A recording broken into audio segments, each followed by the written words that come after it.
Sí, sí. Carreño. Sí, sí. Antes de retomar donde nos quedamos, me gustaría, doctor, como vi que usted es experto en terapia afirmativa, pues que nos comente un poco sobre qué trata esto de terapia afirmativa. Sí, la terapia afirmativa podríamos decir que es relativamente nueva dentro del mundo del área de la psicología y vendría siendo este tipo de abordaje que trabaja con las diversidades sexuales y de género, afirmando su identidad y entendiendo también un poco cómo las vivencias que ha tenido han podido ser realmente traumáticas y cómo podrían explicar muchos de los síntomas que presentan. Oh, pero muy interesante, porque yo que trabajo con terapia sexual, Claro. pues viene como anillo al dedo. Sí, sí, van de la mano. Muy Sí, bien, sí. van de la mano, sí. Entonces nos quedamos en que es estrés, que es ansiedad. Para recordarle a los amables televidentes, vamos a hacer un pequeño resumen. Estrés es esa reacción del cuerpo ante un estresor, que puede ser cualquier situación, y que es diferente la reacción para cada persona, ¿verdad? Y que ansiedad es esa angustia, esa preocupación que tiene la persona por algo que no está sucediendo en el momento. Bien, entonces, ya tenemos a las personas que pueden identificar lo que es estrés, con todo lo que eso conlleva, riesgo cardiovascular, hipertensión, diabetes, obesidad. Y tenemos a la persona también ya sabiendo lo que es ansiedad. ¿Qué técnicas podemos utilizar y enseñarle a los televidentes para que aprendan a manejar su estrés y su ansiedad? Sí, hay dos que se utilizan bastante dentro del modelo médico en atención primaria y también en la consulta privada con los pacientes. Uno vendría siendo la relajación de Jacobson, la relajación muscular progresiva de Jacobson, tiene un nombre un poquito largo, en el cual le enseñamos al paciente poco a poco y con las diferentes partes de su cuerpo a poder ir relajándolo. Eso irá mejorando no solamente los niveles de ansiedad que presente, sino que también su rutina de sueño y la manera en que funciona en general. Se le enseña a sentir la tensión de sus manos o de sus músculos en las manos y luego relajarlos, el antebrazo, los bíceps, el pecho, el cuello, la cabeza. Va atravesando por todo el cuerpo la técnica. Tarda alrededor de 20 minutos o media hora aplicarla.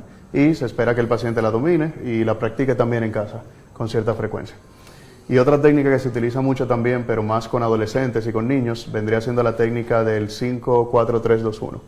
Es una técnica que se basa también en poder relajar un poco el cuerpo a través de una respiración en un principio. Y de luego, como la ansiedad se enfoca mucho en esto que va a pasar en el futuro y se desconecta prácticamente de sí mismo y de este espacio, del momento presente, el 5-4-3-2-1 busca aterrizar al paciente en lo que sucede aquí y en este momento. Entonces vamos con los 5 sentidos. Primero que el paciente identifique y verbalice 5 elementos que ve a su alrededor. Luego que identifique y verbalice 4 elementos que puede escuchar de su entorno. Luego 3 que pueda sentir con el tacto. 2 que pueda olfatear. Y si no olfatea nada, si no huele nada, 2 olores que le agraden. Y el último vendría siendo un elemento que pueda saborear. Puede ser la pasta de dientes, si todavía se cepilló recientemente, quizá un poquito del sabor a café.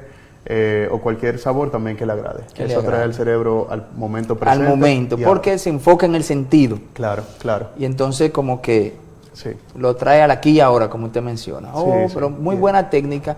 Entonces la técnica de Jacobson y la del 5-4-3-2-1. Muy buenas técnicas para manejar estrés y ansiedad. Y vi que mencionó el ejercicio para manejar el estrés. ¿Qué usted nos puede decir de eso? Porque yo soy un fanático de promover el ejercicio. Desde el primer día que hemos estado aquí, estamos hablando de la medicina preventiva. Y que la medicina preventiva tiene 4 pilares, que son el ejercicio, una buena alimentación, manejo del estrés y abandono de hábitos tóxicos. Claro. Sabemos que mucho de lo que ocurre a nivel de salud mental puede ser explicado y entendido también desde los neurotransmisores, de ese elemento biológico que forma parte de todos nosotros como seres humanos.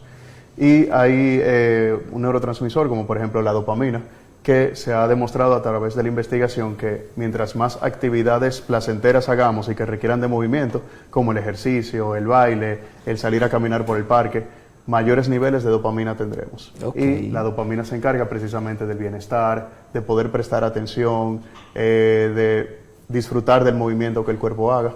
Entonces, precisamente el poder practicar ejercicios, distintos tipos de ejercicios, porque sabemos que no todo el mundo disfruta de los deportes, puede ayudar también, no solamente en la salud física, sino que también en la salud mental.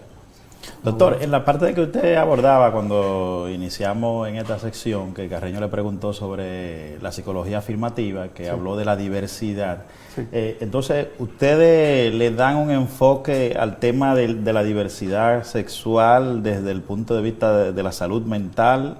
¿Esto se podría considerar como algún tipo de enfermedad? ¿O?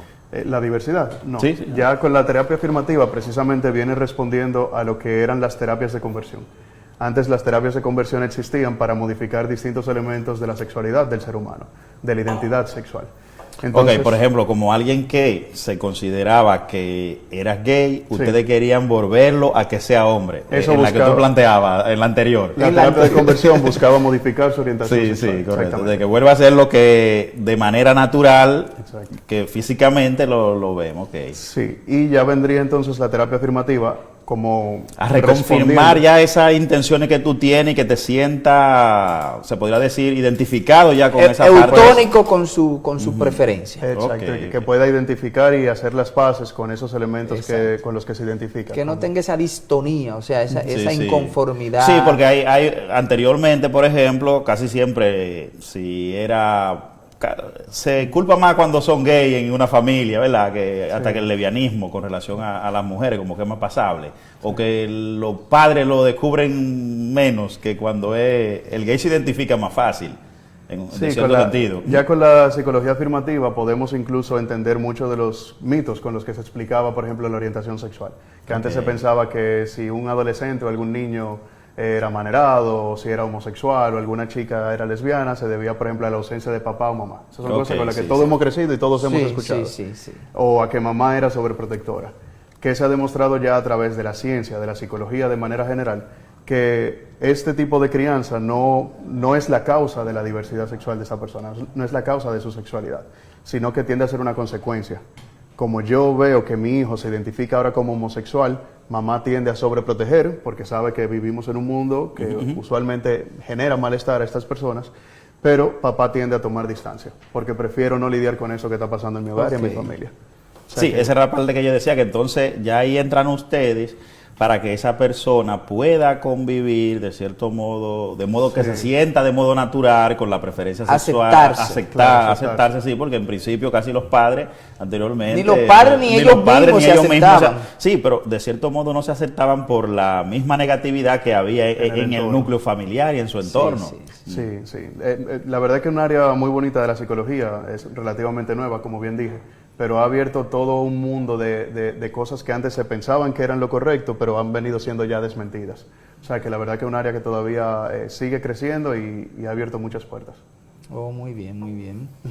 Entonces, estábamos en el ejercicio y es muy bueno que el doctor mencionó que con el ejercicio podemos manejar el estrés.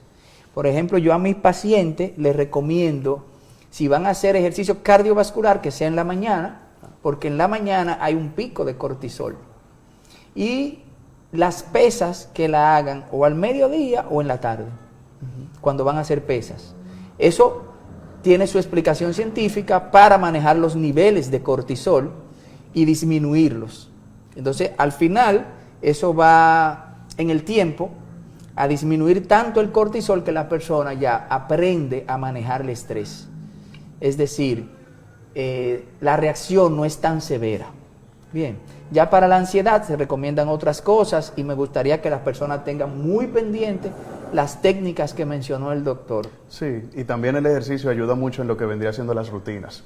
Una de las cosas que más se ve afectada con el estrés y con la ansiedad es el no poder cumplir a tiempo con mi trabajo, el no poder dormir de manera tranquila y calmada como antes podía dormir, el no poder alimentarme porque el apetito lo pierdo o estoy comiendo de más. Entonces, el hacer ejercicio también ayuda a que tengamos que estructurar lo que voy a hacer durante mi día, qué tiempo le voy a dedicar a cada actividad y a también, con el cansancio del ejercicio, a dormir también de manera adecuada. Sí. Y usted sabía que hay estudios ya que demuestran que el ejercicio desencadena una reacción músculo-endocrino-neurológico que suprime el apetito. Es decir, una persona cuando va al gimnasio o hace actividad física, puede suprimir lo que es el apetito por ansiedad. O sea, esa persona que come... no entiende, sí, que de cuando llega a un lugar quiere comer todo mucho, lo que exacto. hay. Sí, entonces, sí. ese apetito por ansiedad es suprimido completamente desde que empiece a hacer desde ejercicio. que comienza a hacer ejercicio. Excelente. Y para el tema del sueño, que eso se ha convertido en un problema a nivel social, también la parte de hacer ejercicio ayuda. Ayuda totalmente. Sí, porque el cuerpo pide también descanso. Y algo también, un parámetro que usamos mucho para identificar cuando un paciente, por ejemplo, en función de la alteración del sueño, si presenta ansiedad o depresión, que tienden a presentarse también de manera en conjunta en muchos casos, es de qué manera está afectando el sueño. Si estamos hablando de un paciente que le cuesta mucho conciliar el sueño, poder dormir de manera adecuada, porque dicen, bueno, doctor, es que yo me acuesto en la cama y no paro de pensar. Pienso en el comentario que me hizo la vecina, pienso en todos los pendientes que tengo, ahí estamos hablando más de ansiedad. Ahora, cuando vemos un paciente que quizás no le cuesta tanto conciliar el sueño, pero se despierta de madrugada y no puede volver a dormir, estamos hablando de un síntoma depresivo. Porque el cuerpo quizás siente la fatiga y el cansancio de la depresión, se duerme con facilidad, pero no puede conciliarlo por completo. O sea, que eso es un dato muy importante. No dura sus 8 horas normal, sino que a las 3 horas ahí mismo despierta. Un dato muy importante para tú saber si tu falta de sueño es por ansiedad o por depresión. Sí. Me gustaría que lo repita eso, Sí. esa partecita ahí. Sí, dos de los elementos que se ven más afectados con ansiedad, depresión y con cualquier elemento de la salud mental vienen siendo el apetito y el sueño. En cuanto al sueño, si tenemos un paciente que usualmente le cuesta conciliar el sueño, se le hace difícil empezar a dormir porque refiere que tiene pensamientos intrusivos, que se la pasa pensando en el trabajo, en lo que le dijo la vecina, en todas las cosas pendientes, en lo económico.